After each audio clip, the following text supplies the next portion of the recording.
I've got Phil Marfleet from Palestine Solidarity, Dorset. Please welcome him.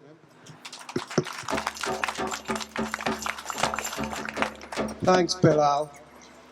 Yes, so I'm from PSE Dorset, which means out in rural Dorset, out in the wild west of Dorset, the likes of Dorchester, Weymouth, Portland. And of course, just like you, we've been for months organising in solidarity with the Palestinian people.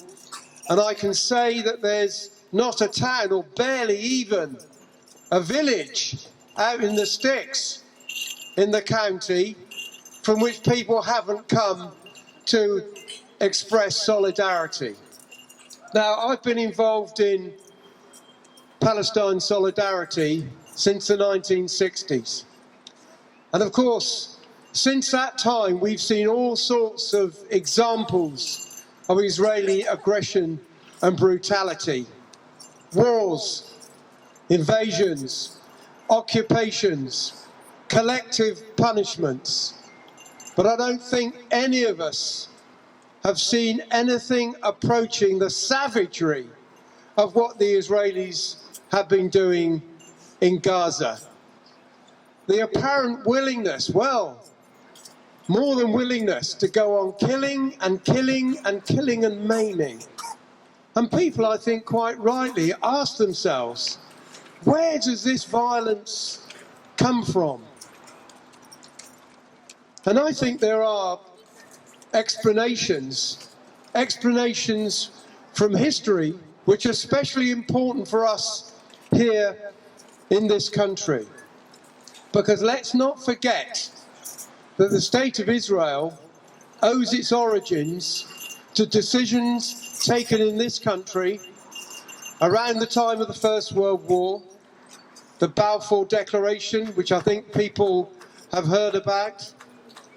And at that time, Winston Churchill, who people have heard about, said, and I use his words, that he thought a Jewish homeland in Palestine would be a very good thing for the empire. And he meant the British Empire. And from the time that the beginnings of what became the State of Israel were being put in place in Palestine, the leaders of the Zionist movement could observe a British state and its methods in its colonies. In Gaza today, we're witnessing a genocide. But it's not the first genocide in history, because the British state had been involved in genocides over the centuries. It was Britain that perpetrated a genocide in the Caribbean, liquidating the indigenous population. It was Britain and other European states that forced the indigenous American people out of their homes as the colonising movement swept west. It was Britain, of course, that perpetrated the genocide of the Aboriginal people of Australia. There's a very, very long history of genocides, particularly in colonial settler states. And that's exactly, of course, what Israel is today. And when we ask where the drive for the violence in Gaza comes from, I think we can look at people in the right wing of the Zionist movement who learned over the generations from the British. People like Netanyahu and his extreme right-wing ministers, who are clearly the people driving what's going on. And there's something very interesting about them. People like Ben Gvir and the other ministers of the extreme right. Their biggest base, their biggest electoral base in Israel is in the occupied territory of the West Bank, the place where the latest episodes of colonial settle activity are taking place most aggressively. Their thoughts about driving the Palestinian people out of Gaza, their thoughts about a Nakba too, rest in a certain sort of history.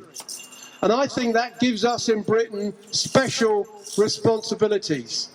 I think it's vital that we continue to organise our local and national demonstrations in the way that we do.